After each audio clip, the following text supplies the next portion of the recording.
We call the meeting to order and call the meeting to order and the Pledge of Allegiance first. So I don't have a flag, but we'll pledge the allegiance. So I pledge allegiance to the flag of the United States of America and to the republic for which it stands, one nation, under God, indivisible, liberty and justice. All right, thank you. And I'll do the roll call. Brian Gephardt. Present. Carla.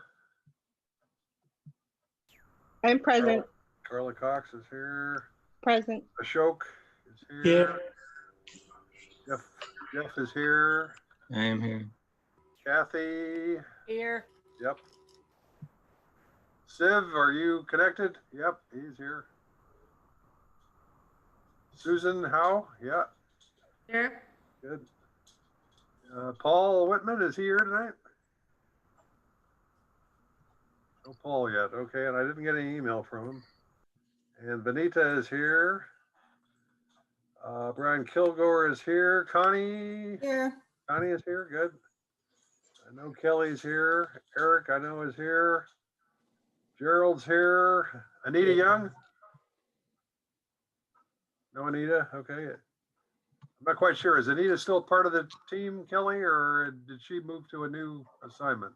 No, actually Anita she transitioned to Thornton, so she's no longer in facilities and she's a administrative assistant to the principal at Thornton Junior High. Okay, I'm gonna take her off the list then. I apologize. I thought that I had shared that with everyone, but please. I think you actually did, and I just forgot when I didn't update my list. Okay. And I know Judith is here. And Luis is here. And did I overlook or miss anybody? Okay, good. All right, well, welcome everybody. Happy New Year. I hope everybody had a great holiday period.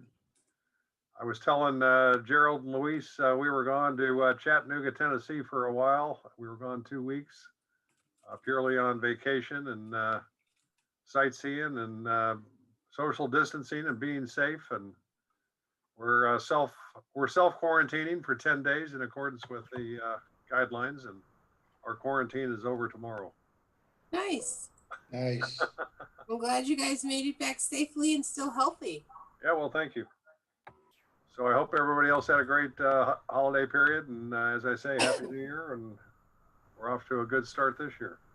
Absolutely. So let's start with approval of the minutes from last month. And they were emailed out with the agenda. So hopefully everybody had a chance to read them on their screen, print them, or is there any comments, questions, or additions or omissions that need to be covered? If not, can we have a motion to approve? I'll move approval. Second. Okay, any further discussion? All in favor? Aye. Aye. And any opposed? And the motion carries. Okay. And Brian Kilgore, thank you for putting together the minutes. We appreciate that. Okay, any oral written communications that we received that we needed to be aware of? Anybody? Brian Kilgore or Kelly? I'm not aware of any. Okay. Anything on our side, Carla? Do you know of anything? Or Brian Gephardt or anybody that might have received anything? Kathy? I didn't receive anything. Okay, doesn't sound like anything. No. I think everybody was on a holiday mode. Thank you, right. Okay. So let's move on to Connie and the budget report. Okay.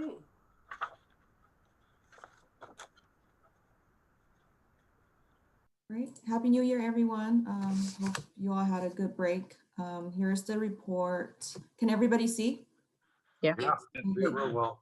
Okay, so this is for this December report. The total available funding hasn't changed. The number, we're still at 669 million. So this number is the same number as the November report. And the total expenditure for December was 3.3 million. So the number is average. Moving to the next page. So the American High School mod project went to the NOC went to the board for during the December 16th. meeting. So right now we're just waiting on the final pay application and all the other final payments. Once that's finalized, this number right here, the projected surplus number, will change. I'm currently working on that, and also the Walters Middle School as well. So I should have a definite number for the next report. So the total number will be transferred into the program contingency. So that's the overall change. Are there any questions? Let's see, let me make sure I understand the contingency. I think last month the contingency was 2.7 million. Now we're at 2.2 million. Oh, sorry. There's also the Washington Theater budget, and there's an increase of $500,000. That's also going to the board, I believe, in February. So that budget. Go ahead. I'm sorry. Sorry, Kelly, go ahead. No, go ahead. So that the budget increase so the original number was 3.9, I believe. Now we're at 4.4. Oh, I see. Okay. I'm sorry, Kelly, you were. No, I was going to say that budget increase will be reflected on this report once it's actually board approved. So in the other report, I've identified some expenditures that are pending, so that you guys are aware that they're coming, but they're not going to actually be reflected in the actual report until the board action is taken on those funds being moved.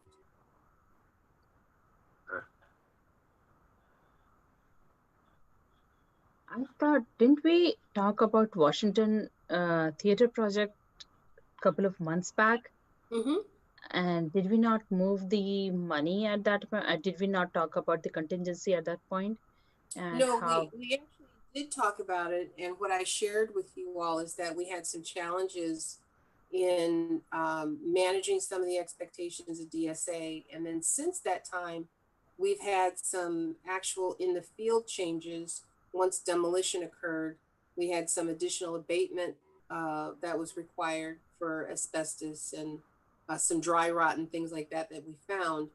And then there's also modifications to, it's a shear wall that they share with one of the other buildings that DSA is now, they gave us a preliminary approval, but once we demolished and actually exposed the wall to see what the connection was like, they actually came out, looked at it and said, no, we want you guys to make these modifications based on this existing field condition, which now has caused us to have that increase of the $500,000. So before it was not determined, but now we've actually monetized what those increases will look like. And that's what you guys will see in the requested increase in budget when we take it to the board. So total increase was about 200,000, right? If I'm not wrong, it was 300,000. Well, originally it was about 350, and now it's actually at 5 with all of these changes that we're now required to do. So, Okay. and I will speak to that in our next segment of the report. Okay. And then, And rest of, sorry. no, go ahead, Vanita. So, and rest of the projects are moving as expected, nothing changed, no.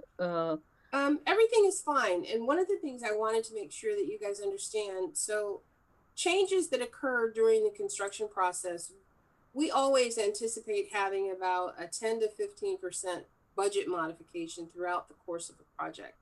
So I don't want you guys to think that the anomalies that we bring to you are unusual.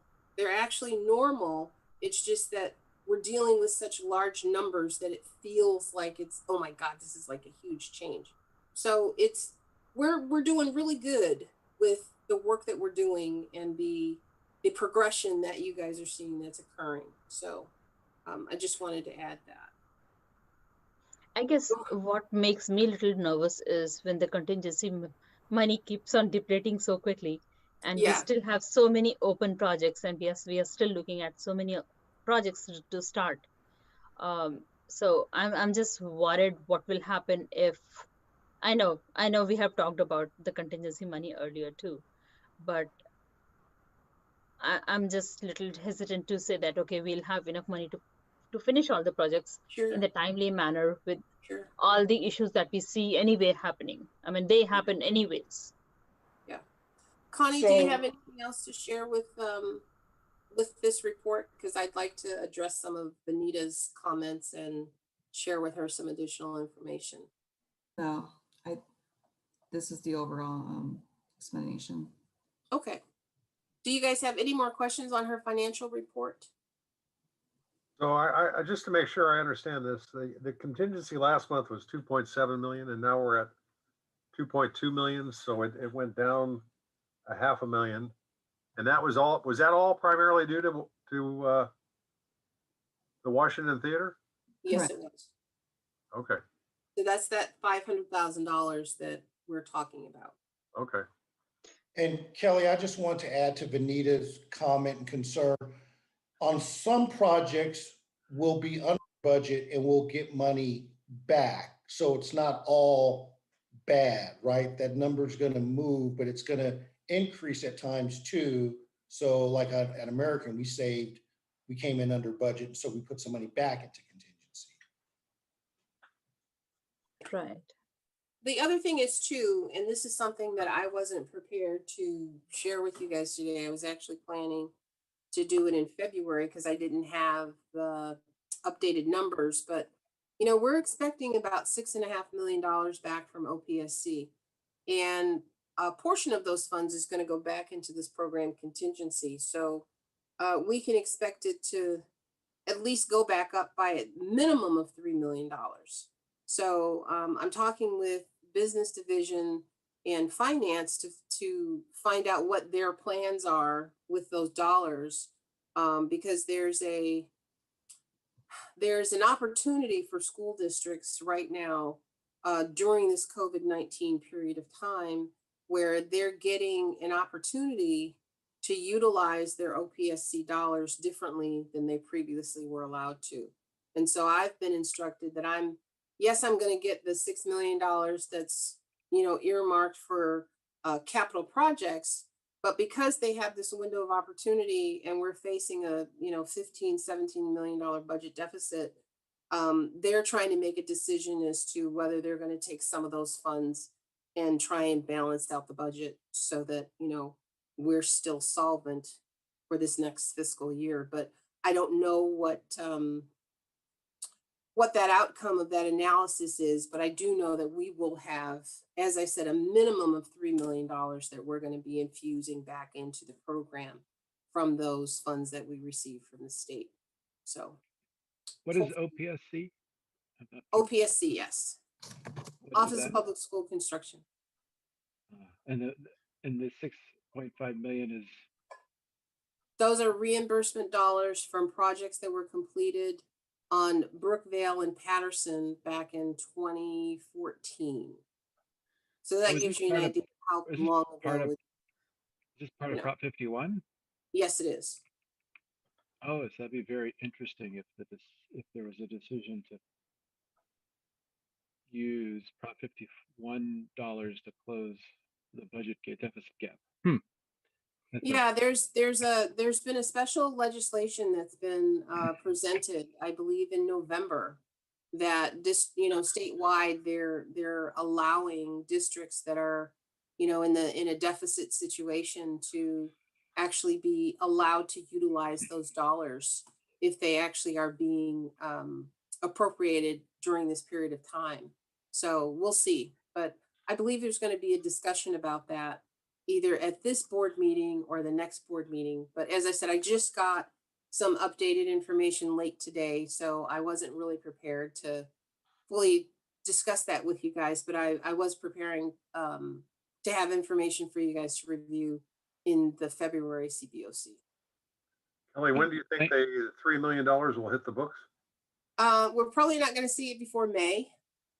They just appropriated it to us. We got word, I think on January 3rd, we got the notice that, hey, you all have been, approved for funding and yada, yada, yada. And we've, submitted all of our documentation to get the reimbursement. So we just got word today that we'll get it and we should expect to see it, but we probably aren't going to see it till like the beginning of May. Just That's because- fantastic. Pardon Fantastic me? news, though. Say again? That's fantastic news, though. Oh, yeah, totally. Yeah, totally. So, Kelly, I have notes from the last meeting that indicated we expect some coming back also from, my notes say 9 million from American High School in Azaveda. Is that the same thing? no, those funds, we probably are not, it's the same fund, Prop 51, but we're not going to see those funds till probably towards the latter part of this year. Okay, thank you very So- much. But we are going to see him this fiscal year. Well, I guess it would be next calendar year if it's in the fall. But yes, we'll, and then we also are getting back close to $14 million for Lilahurst, but that's not going to happen until probably December of this year, just because, we just filed all that paperwork and the process is so slow at the state. So, but those are the 5 projects that we are anticipating funding within the 2021 and 21-22 academic calendar years. But that money Lila- is not good. Sorry. I'll go, Vinita, then I'll go after you.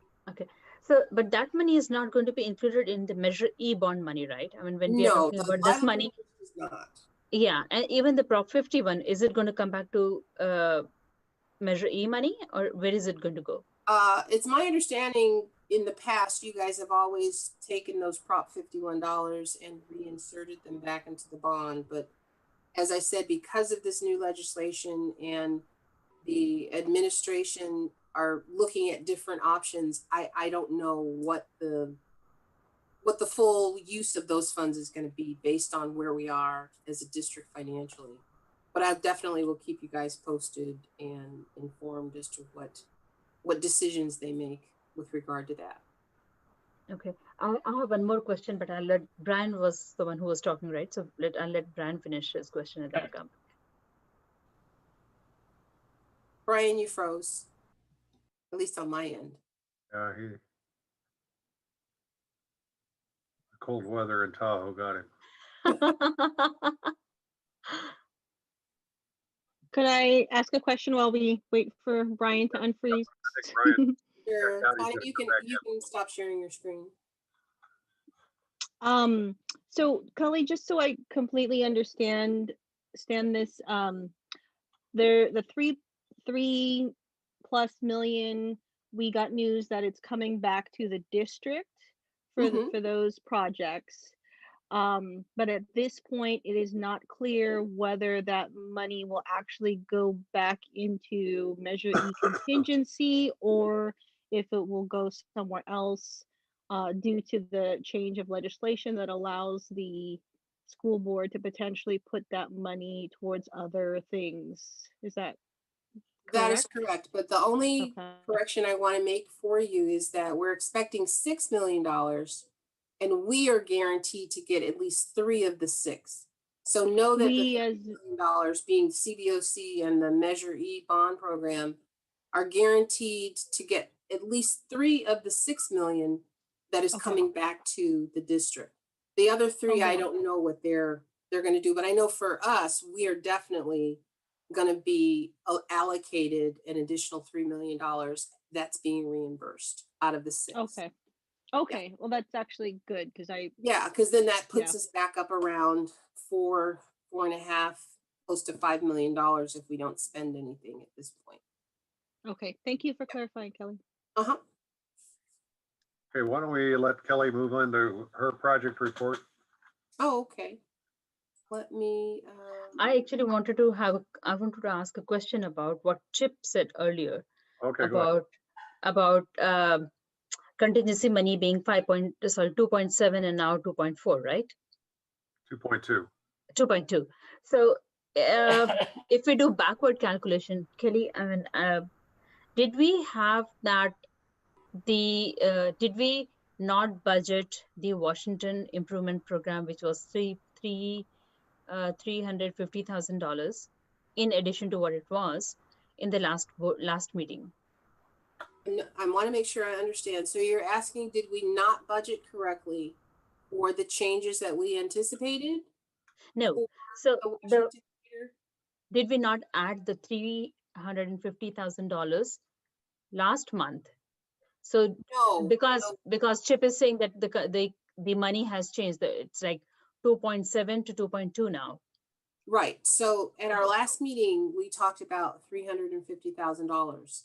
Since we've met last from December to January, there's been activities on the construction site that have warranted us to not just look at the 350,000, but to actually increase it to $500,000. And Right. so it's not that we didn't address it. It's that there were unforeseen conditions that we experienced on the job site during the construction process that caused it to go up to $500,000. I And that- understand. I Okay. understand. My question is that the change should have been only $150,000, not right? Am I understanding it wrong? I From think- last month, the change should have been $150,000 since the increase in the project is $150,000. Oh, I see what you're saying, from 350 to 500. I Right. see. Actually, no, because we didn't count the $350,000 in the budget last month. We talked about it, but we did not actually do an allocation. And the reason she went ahead and added it and allocated it is because now it's going to the board for actual approval. And once we get that board approval, those funds then get moved over. And so we wanted to have that reflection of those funds being added without having to like redo it for you guys next month, if that makes any sense. No, got it. That was exactly my question. That Okay, I understand. Got it. okay. Connie, did I say it correctly? Because you're the one that's doing all the numbers switcheroos. Yes, Okay. thank you. All right. Well, let me share with you guys the monthly report. Kelly, when you go through your report, would you kind of focus on what progress and new issues that were identified in the last month? Absolutely. Okay. Can you guys see my screen? I'm gonna minimize everybody so that you all can see the entire document. There you go. All right. So this is our We don't see your screen anymore. Oh, you don't see my screen anymore. Let's see.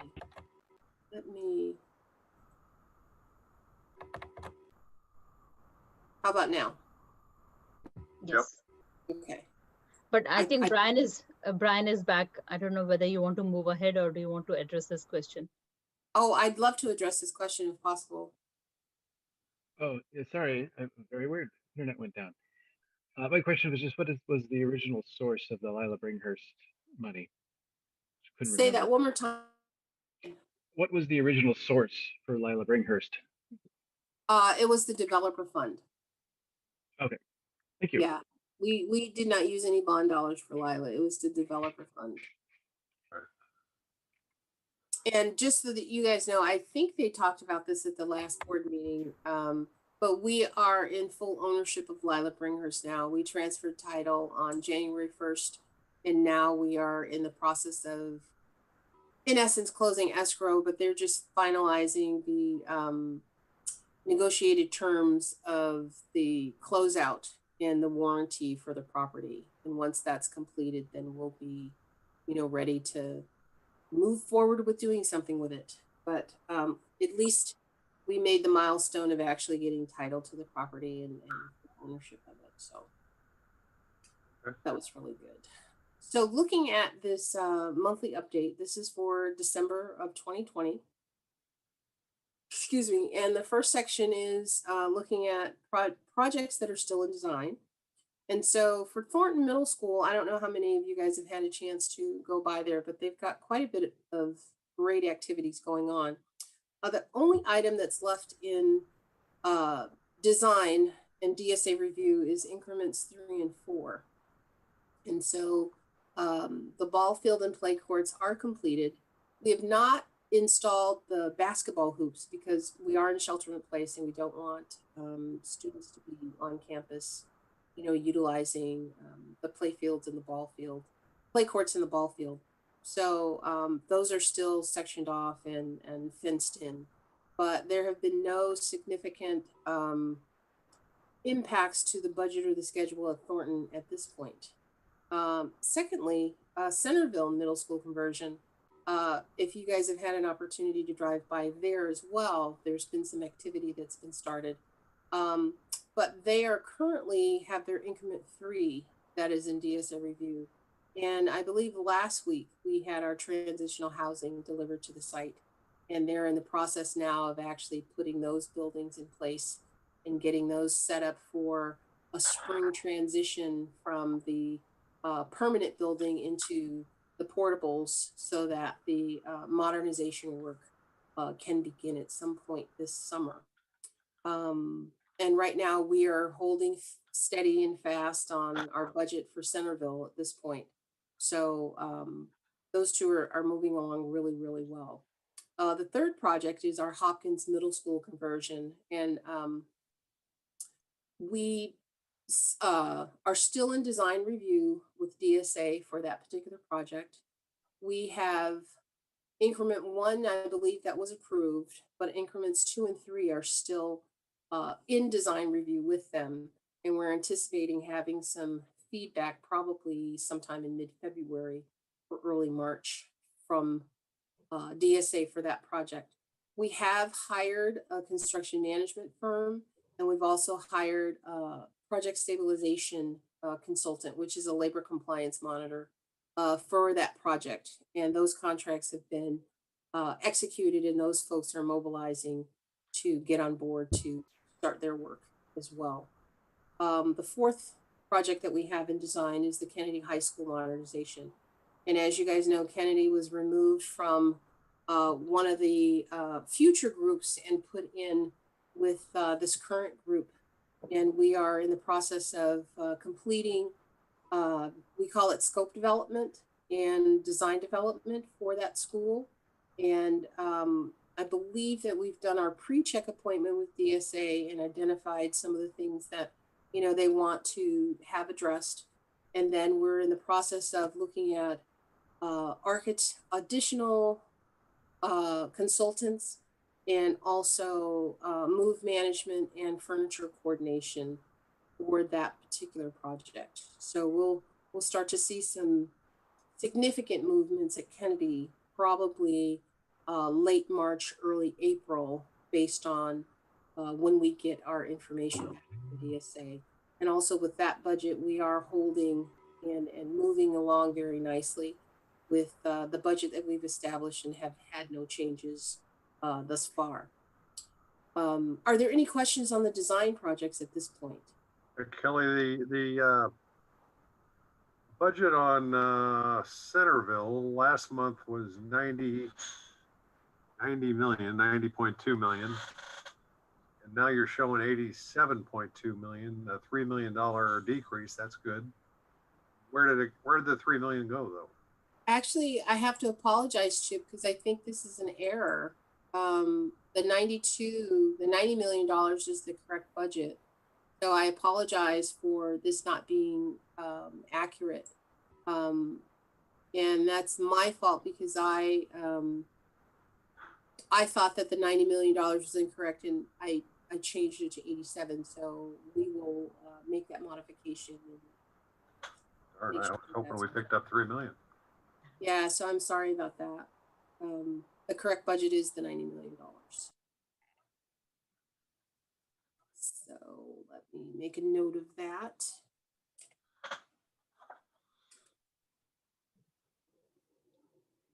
So when do you think Thornton is going to be ready? I don't remember. The timeline is 2023. Everybody is going to be ready in 2023. All middle school conversions will be completed in 2023.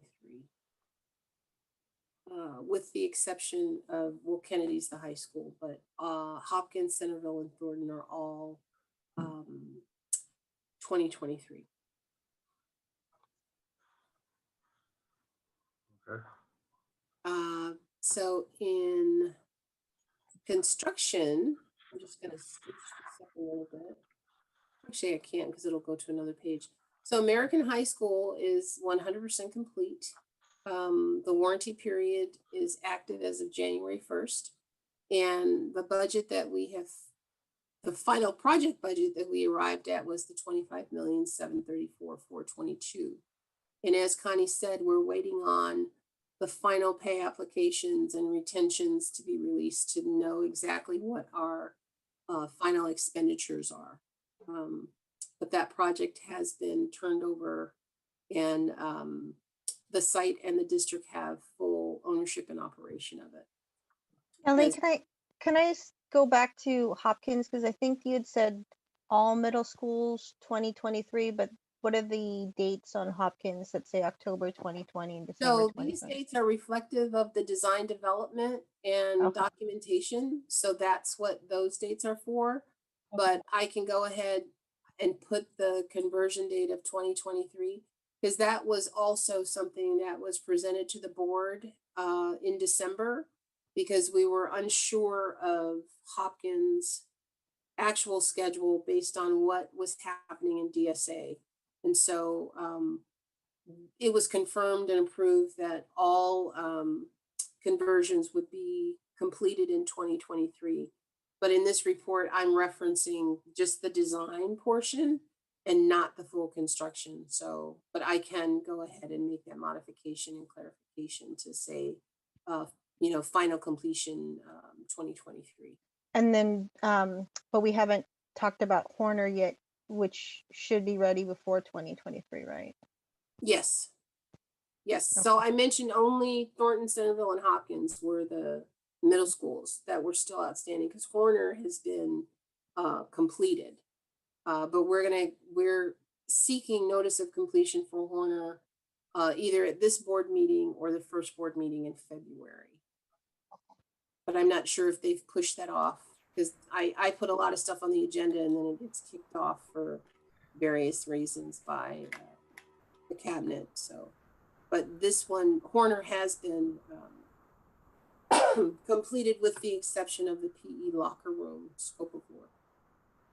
I would urge anybody that hasn't gone by Horner to look at it. It's if you know what it looked like before, it's really quite a change. It's impressive. So in looking at Horner, so this is an area where I wanted to talk to you guys. So originally we went to the board, I believe it was last June, and asked them for additional funds of $575,000 for the additional 2 portable classrooms to be used for the locker rooms, because the original locker rooms that were constructed under the modernization, there was an error in the calculation of the size, and it was undersized for the amount of students that Horner would actually have to accommodate for their PE program. So the solution, because it was the 11th hour, we decided to go ahead and add the 2 locker rooms. And we were given a rough order magnitude estimate of the 575, which the board went ahead and approved. Subsequently, we have had, I'll just say challenging discussions with DSA with regard to these particular portables. Our original expectation was that they would be like any other portable, where we would bring them to the campus, we put them on an elevated platform, we tie in all the utilities, and we call it a day, and it's done. Since these locker rooms or portable buildings are now going to be incorporated as part of the permanent campus structure, DSA said, no, you guys can't have elevated platforms and foundations. You actually have to build it as if you were building a regular structure. So what that did was, one, it changed our entire design layout in terms of how those buildings would be situated on a campus, the location had to be moved because they were directly adjacent to a bioswale area, which, if you guys are not familiar, it's basically it's a sump area, a natural area where water will migrate to and create either a pond condition, or it has an opportunity to gently be soaked back into the earth.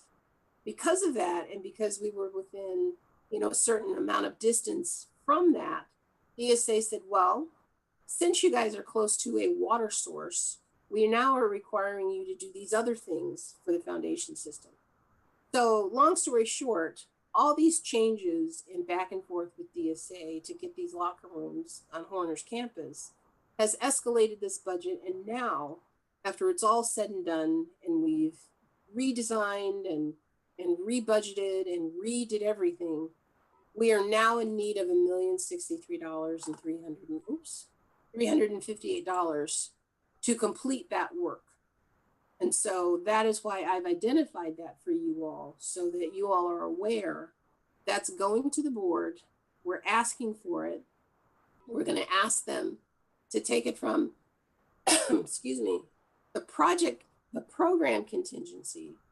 And we are also asking if there's other sources of funds that we can actually tap into to offset the depletion of potentially our program contingency. So that's why I have this number here in red. And I wanted to make sure that you guys were aware that that was a impact that, we were going to be having. And the original number, when we were working with the team, originally came in at about $2.8 million. And we've since reduced that from the 2.8 down to the $1,063,358. So there's been a lot of work to fine tune and, value engineer this particular scope of work to make it work and meet the needs of what the campus is going to need for those locker rooms. And some of the things that we're doing, we're actually reusing, some of the old lockers. The new lockers were installed. We're respacing and replacing those and putting them in the new facility so that we don't have to buy so many new ones. We're looking at reusing benches and reusing lighting and reusing equipment that, was originally going to be replaced, but to save dollars, we've talked with the site and the principal, and they're like, hey, you know what, we can live with what we have. Let's use those dollars to offset the cost of, the locker room. So there's been a lot of creative developments for us to get this down to where we're at the bare minimum of how low we can go to actually make this project work. So, but Kelly, you're still $1 million over. So where's the $1 million coming from? Well, that's why I was saying we're probably going to end up taking it from the program contingency, more than likely. Wow. And if the board allows me to take it from another source, I'll let them tell me that. But my proposition to them is to allow me to utilize, whatever, all three funding sources that I have access to for capital projects. So, but in the end, they're the ones that are going to tell me where I'm going to take it from. Excuse me. I've been, I was trying to line up the numbers in this report and the previous report. Say that one more time, Brian. I'm trying to line up the numbers in this report and the previous report. And looking at the previous report, it looks like the Horner Middle School budget in that report includes the 575,000, or that's what I wanted to find out, if that report already included the 575,000 added by the board or not. Connie, can you answer that? Because I believe that we already added that to the project budget. Yes, that's 576 has already been added to the budget. So then it's about $400,000 more from program contingency, right? Because yes, my math may be. So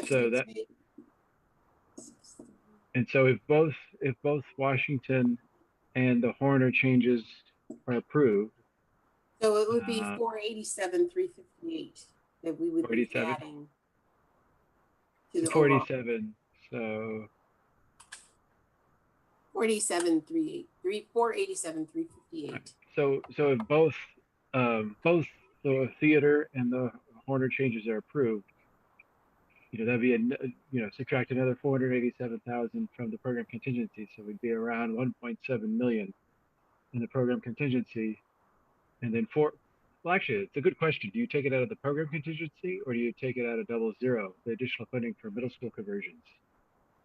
That is a very good question. And that's why I say that the board has to direct me as to which fund they want me to take those funds out of.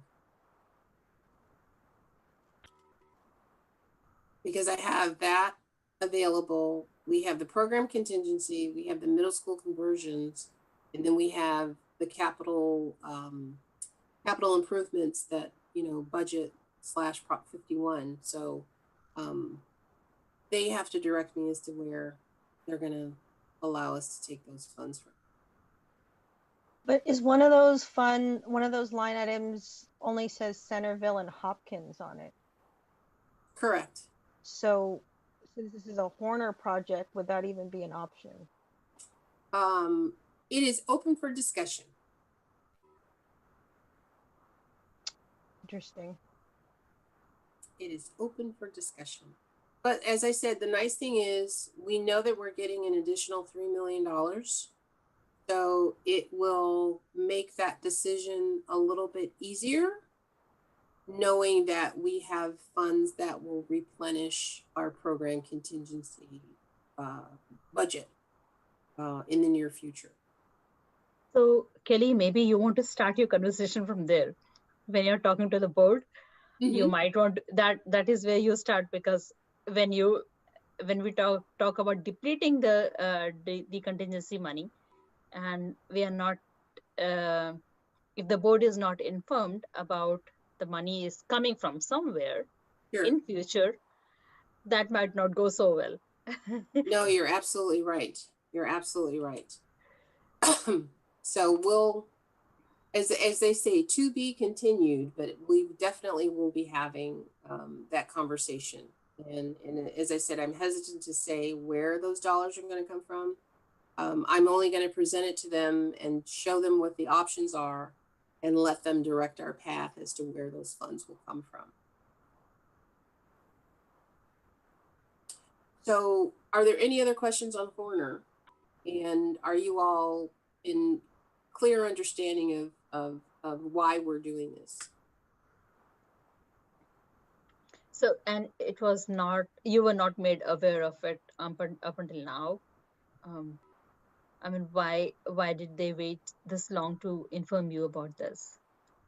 No, it's not that they waited a long time to inform me about it. I've always known that we had to make these adjustments. It's just that we didn't have clear direction from DSA as to what their requirements would be of us. And so now that we have kind of put a pin in it, because they've said, now we require you to do this, this, this, this, and this, we were able now in November to get them to finalize their decision, provide us with direction, and then we did a cost estimate based on those directives that they gave us. And we had the design team as well as the project management team review those estimates and fine tune them.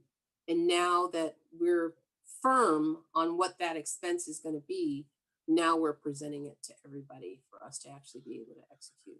So there's not necessarily been a delay, but we've just been very thorough in making sure that we have sufficient funds and that we've identified everything that we need so that we don't have to come back before this project is completed. Okay. I guess what's kind of alarming to me is last month it was reported that Horner was about 97% complete and was going to be done by the end of the year. And now there's $1 million surprise. No, actually, Chip, if you recall, I was very clear that the main campus is 100% complete. So the school has occupied the new buildings. The campus is operational and functional. The PE locker room project has always been a separate project inside of the modernization program. And so the PE locker was never calculated as part of that percent complete because it was created as a totally separate project from the McCarthy project. Okay.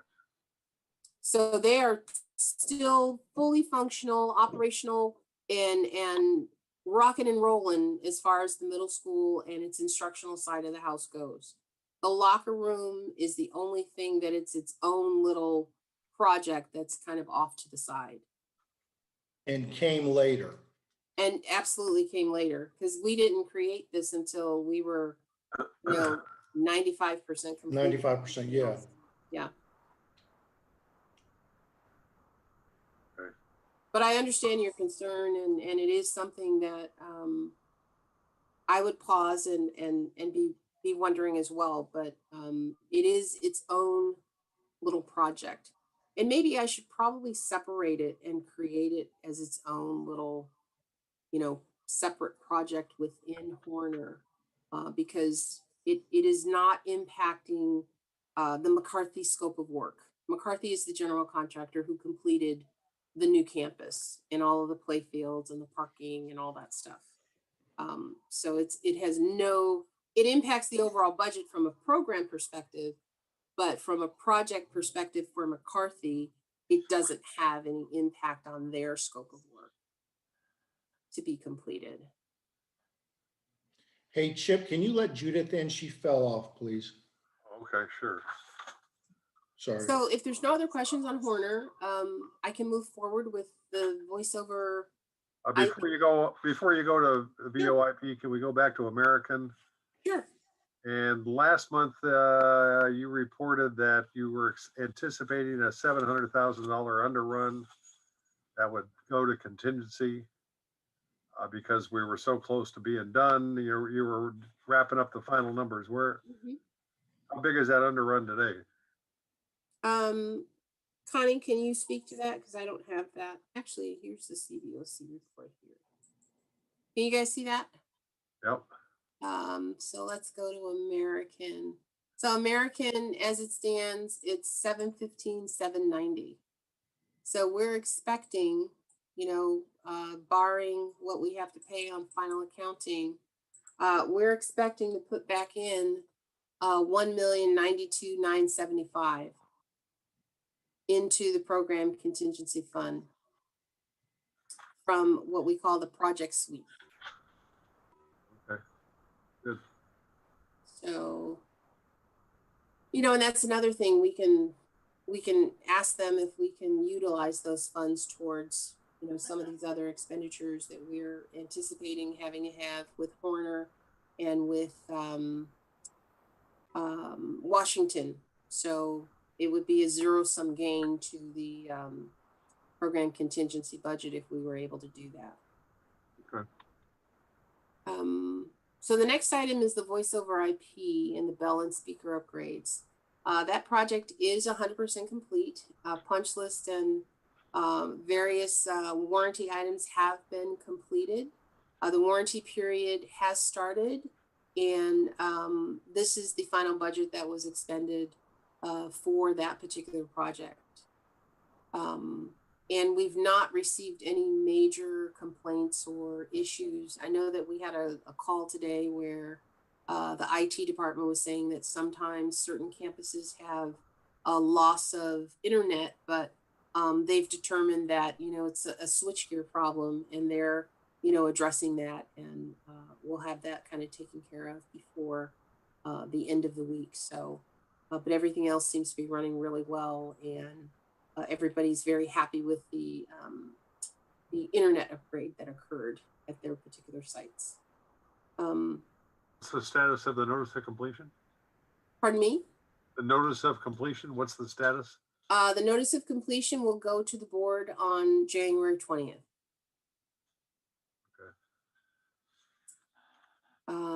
The next item is the Thornton Junior High School site work. So this was broken out as a separate increment because it, the way that we designed the execution of the work, it's in increments. And so this particular scope of work has actually It was completed actually last week. So I should probably upgrade this and say, winter 2021. But the play fields, I don't know if you guys have had a chance to go by there, but the ball field is completed. The track is in, and the sport courts are all completed, and it's quite nice and quite refreshing. And I know that the principal is pretty excited about it because he said this has been a long time coming. And so it'll be nice when we do have students back on campus that they'll have a really nice space for their PE activities, and the Little League will have ample space to have a good ball field to play in.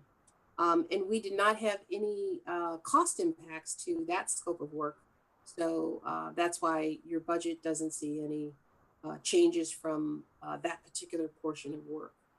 We are still in, so increment 2 and 3 was bid last month.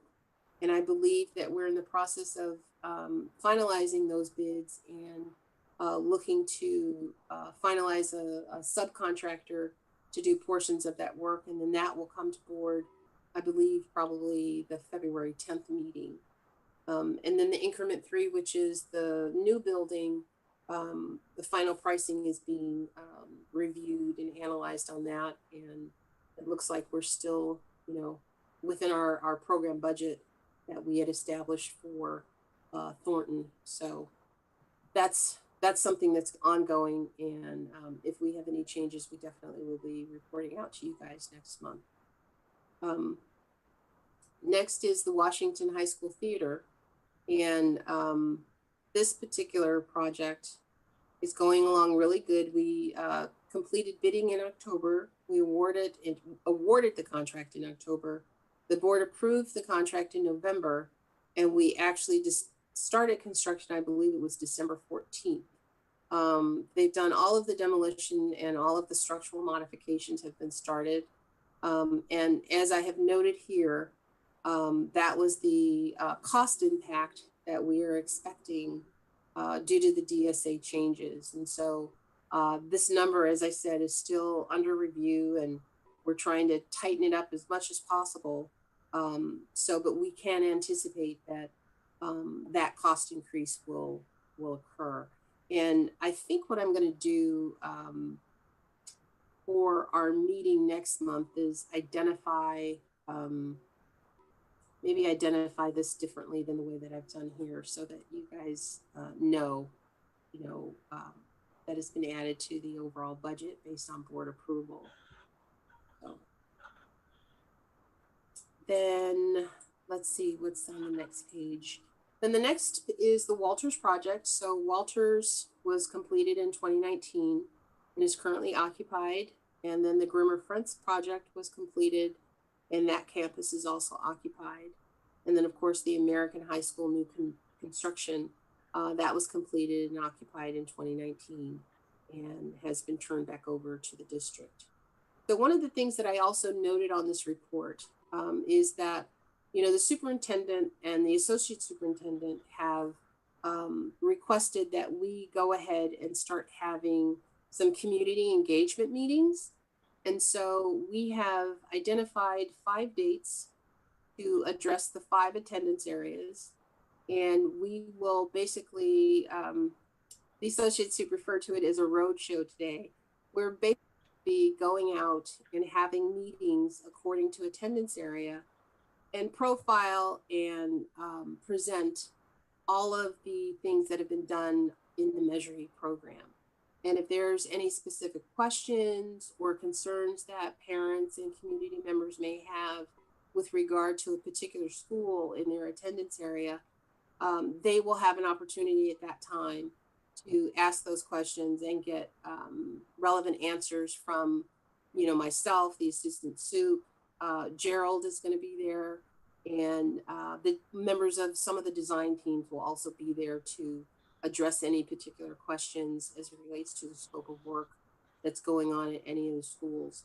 But we're going to, show folks all the renderings and all the things that are going on, celebrate our successes and the completions of the schools that we have completed, and give folks a very high level view of the work that's going on the current projects that are under construction, and then also speak to the group 1 projects that are actually going to be started this summer at the elementary schools. So it should be a really good, informative presentation. And then we wanted to extend an opportunity for any of the CBOC members, if they wanted to attend and be part of that, to have an opportunity to do that as well.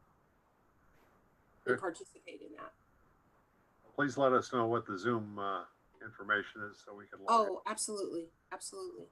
But that was this last little bit that I stuck on here. So do you guys have any questions before I stop sharing my screen? I had a couple things.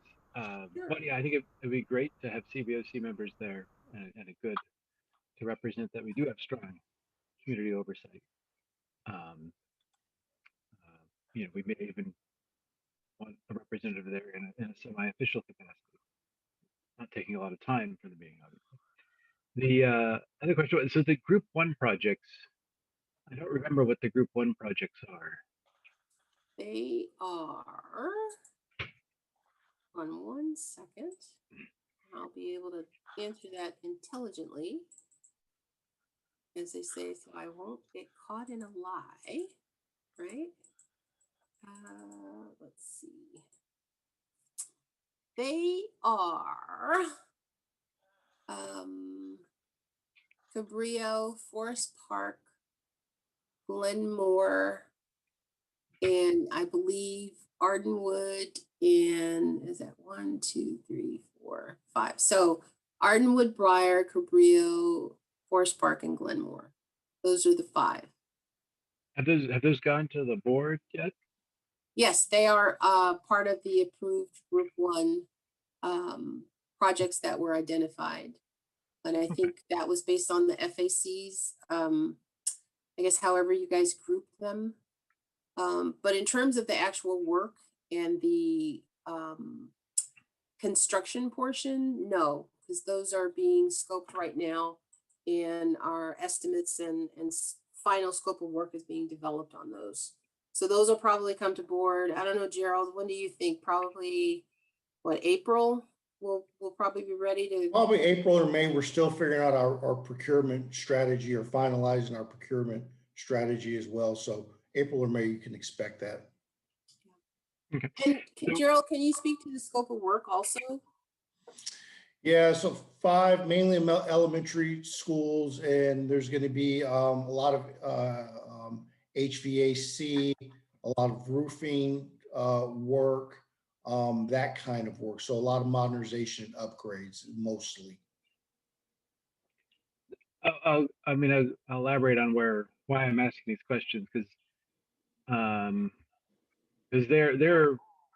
so we have the contingency, and then when we run out of contingency, we have the not started projects. So the moment we start these projects, and the moment we publicly say we're doing them too, that reduces the number of not started projects that we have that we can use should one of these middle schools come back with, or should we run out of contingency. So that's why I am asking about that. So remember, we're going to be getting money back from different sources, as Kelly highlighted earlier. Some projects are going to finish under budget, so that contingency pot will be replenished. So, and at that time too, if we do have a significant amount of funds that are available, we of course have to go back to the board and ask them, hey, can you make a decision to allow us to go ahead and expend these dollars on these other projects that kind of fit whatever the pot of money is that we have available. So we definitely will take that under consideration when we get to that point. I guess I'd be careful about how we're setting expectations with the community too. If there's any chance in April or May, the board may say, well, hang on, we want to make sure that we have money for the middle schools. The question is, how much should we have in the program contingency to guarantee we can complete these middle schools by 2023. That's really what the number is we need. Sure. Whatever that guarantee is. Well, as we've said before, construction is not a business where we have guarantees. So then we shouldn't do any, then we shouldn't do any of the Yeah. any of the projects, because I'm being very candid. We have to make sure the middle school is complete Sure. under this bond, right? That's mission critical. We won't pass another bond if we don't. So So Go ahead, Gerald. I'm sorry. we would take the same approach. And I understand, I appreciate your concern. And it's a concern that we have too. We want to complete all the projects, and we take the same approach to middle schools, to the elementary schools, as we do to any other project, and that we forecast and figure out what our risks are moving forward. We won't move forward if we don't have the money to do so, and we manage accordingly. So, you know, when Kelly says there's no guarantee, she's right. Construction is fluid, and it's one of the highest risk industries that's out there. But that's why we take it precautions, and there's guardrails, and there's management and things that we can do to make sure that we don't put the district at any risk. So I understand your concern. It's a valid concern. So I'm not downplaying it. It's very serious, but we will finish these projects. And if yeah, it, So if just you have to, to- go ahead. Go ahead, Carla. sorry, so just to kind of add on a little bit to Brian's comment is that it seems like we've already seen, for example, with the Horner locker issue, that, you know, even though that was in the 95% finished category, we still had that extra million, you know, certain amount that had to come from somewhere. So I guess part of my question is there right now a plan to go to the board with these next groupings of projects? Is that what's happening? Or like you listed off a bunch of the elementary schools like the Ardwood, and is there a plan right now to ask for approval to start those, I guess? Or what is the timing look like? I guess, and maybe Judith, you can kind of speak to this since you have a lot of history on all of the projects and how the bond dollars were allocated. Can you speak to how the Group 1 project allocation is established and how that fits within our overall program? The groupings of the Group 1, 2, 3, and 4 projects were created when it became clear that not all of the initial projects under the bond would be completed. And the Facility Advisory Committee actually undertook an exercise to prioritize the projects. So the grouping of the projects was developed by the Facility Advisory Committee with the understanding, when you get down to the end of a program and you know money's getting tight, that question that was just asked, what if you start a project and you don't know that you've got the money to finish it? When you get down near the end, you parcel out new projects more carefully to ensure, and a little bit slower just to ensure that you can spend all of the money, but not overspend the money that you have. So at some point, facilities will make a recommendation to the board when they are confident that they can finish Group 2 projects to release those projects. And that's the way the groupings were, the reason they decided to do it that way. And I'll add. So for just a sec, that didn't answer my question. My question was, what is the timing of the Group 1 projects? Is the plan right now to go to the board to look at these Group 1 projects?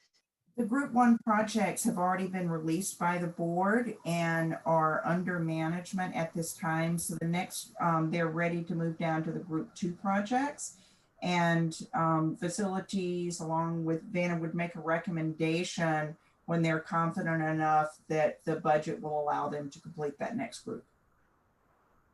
The group already started. So we're going to the board for awarding of contract Carla, in April or May for the group one. So I think to answer your Okay. question, yes, we've already gotten board approval to go ahead and release those and start on them. So, and that was done, I believe, like 2018, 2019, Judith? No, it was about a year ago because we needed to get that approval in the time. So it was about a year ago, I think. And Okay. Now, for some reason, I'm thinking it was a December, because I remember seeing something like that, but it was prior to me coming in my capacity as the Right. director of facilities. But we don't have to go back to ask permission again to the board to do them. We just need now to, when those contracts are completed in terms of their design and their scope and budgets, we actually just have to go back to the board and inform them of what's been done and actually execute that work.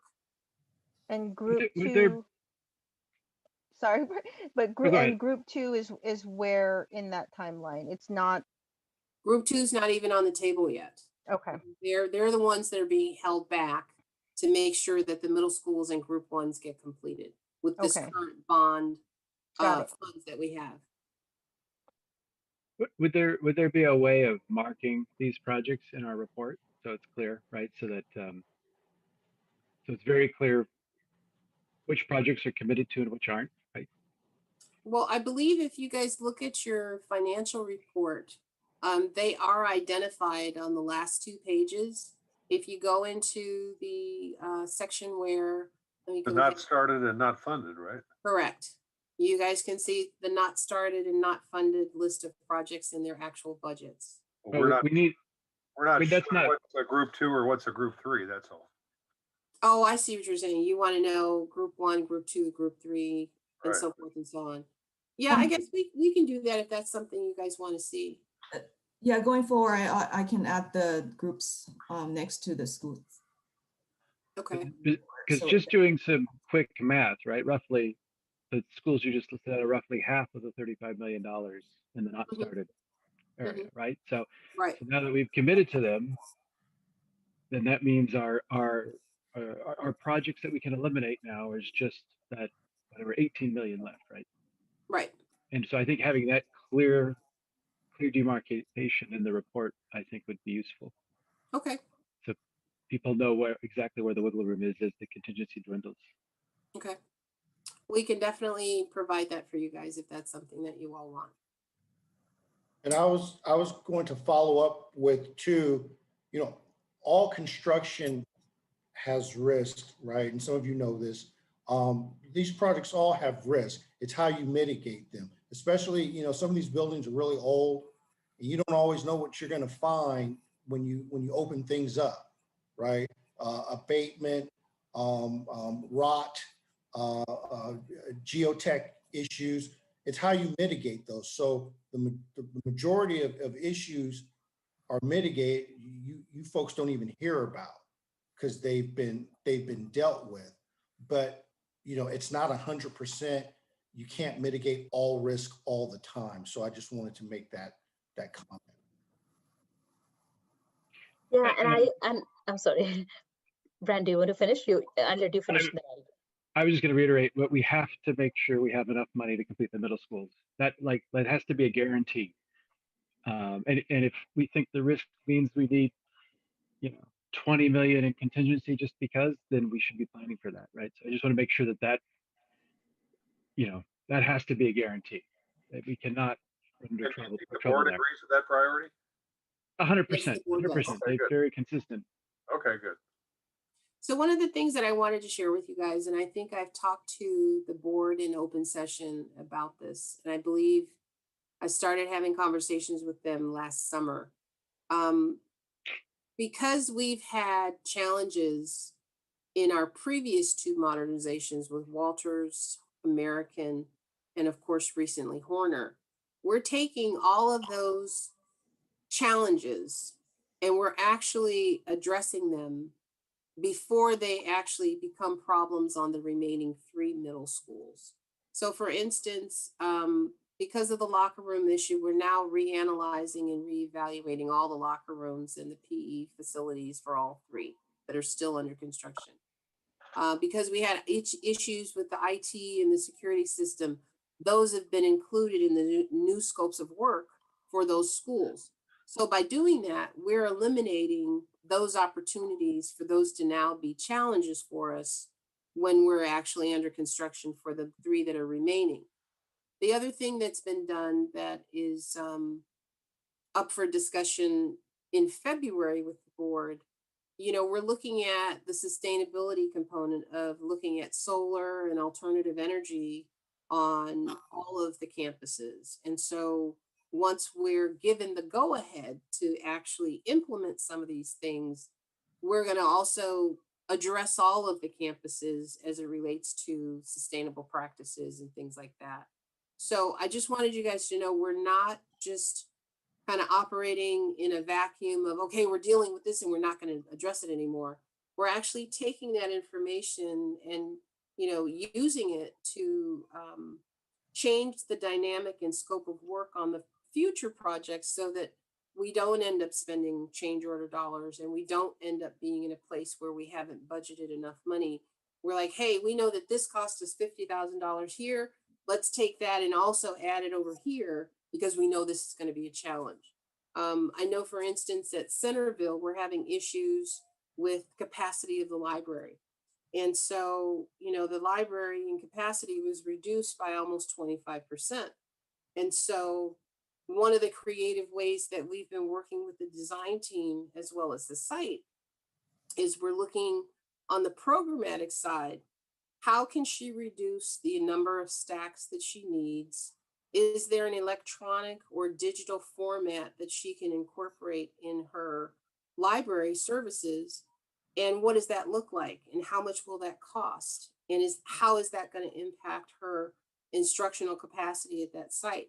So we've gone through a lot of these exercises, and just by adding a piece of technology that will help implement instruction, we were able to eliminate almost $85,000, $90,000 in added expenses that we hadn't anticipated. So it's those kinds of things that we're doing that we're really kind of controlling our cost and our scope so that we can maintain these budgets that, you know, unfortunately they were established 5 years ago.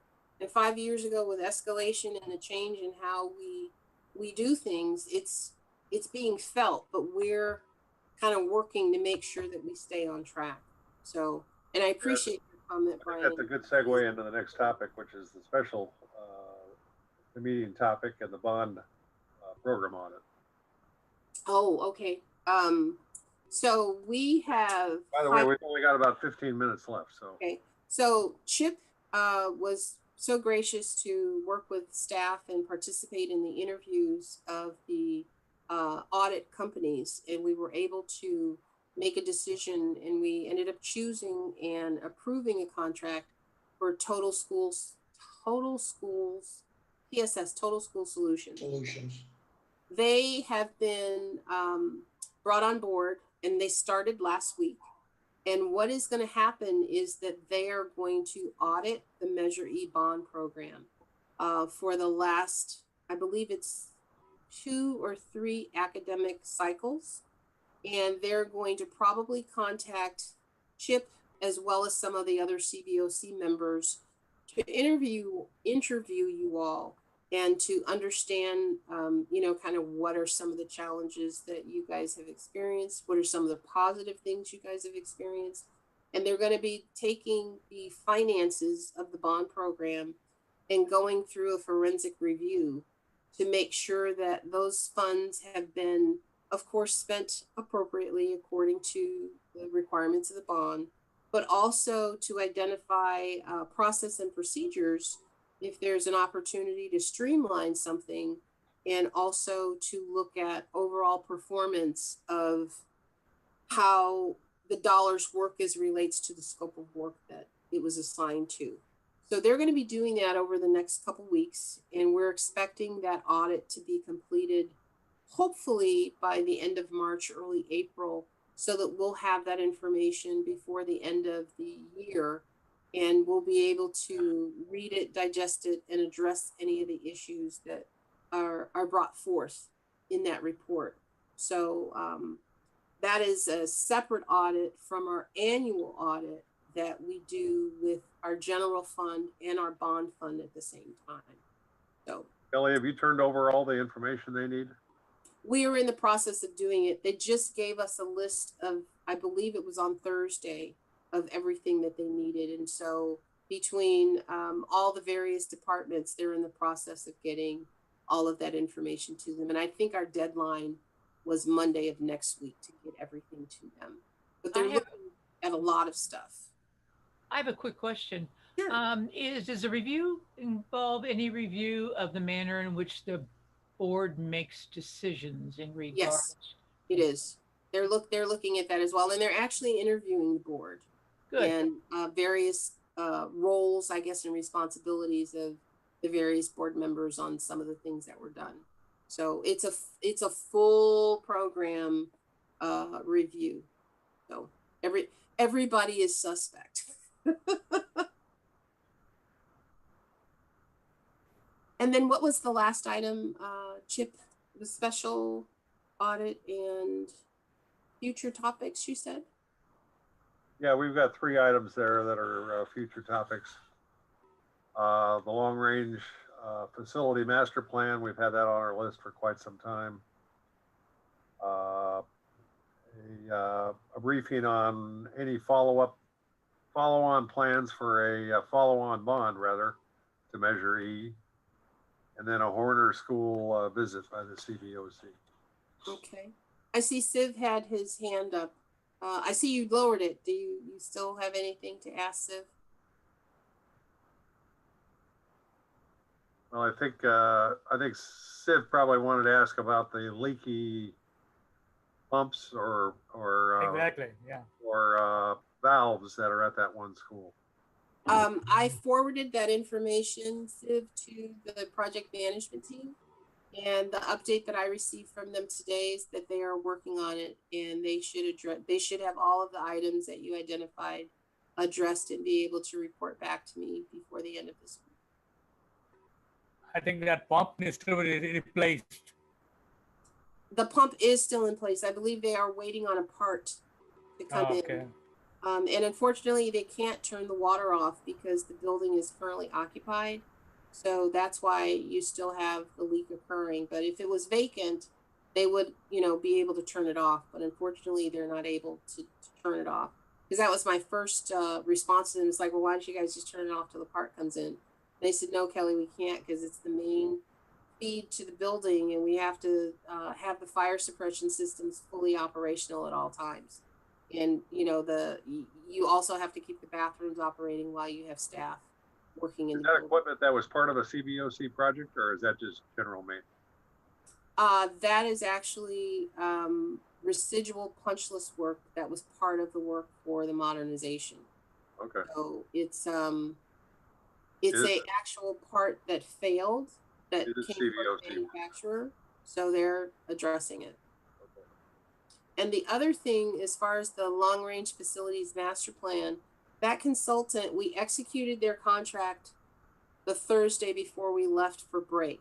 So they are in the process of gathering data, and they also will be contacting the CBOC as well as some of the other committees throughout the district to start to gather information and also form committees to start the process for identifying what the long range facility plans should be and what the wants and needs are of the district, moving forward from where we are now to, 5 years from now. But that process has just started. And so we definitely will have more information for you all next month. And as I said, you all can expect to have a call and an invitation from them to participate and work on some of the committees that they're forming to deal with, questions regarding facilities master planning for the district forward. When will their project plan be available? Or the project plan will be available after they've finished getting all of their data because right now they are working with my department to basically get all of the information regarding all of the sites. And they are in the process of contacting all the principals and identifying the needs at those particular sites.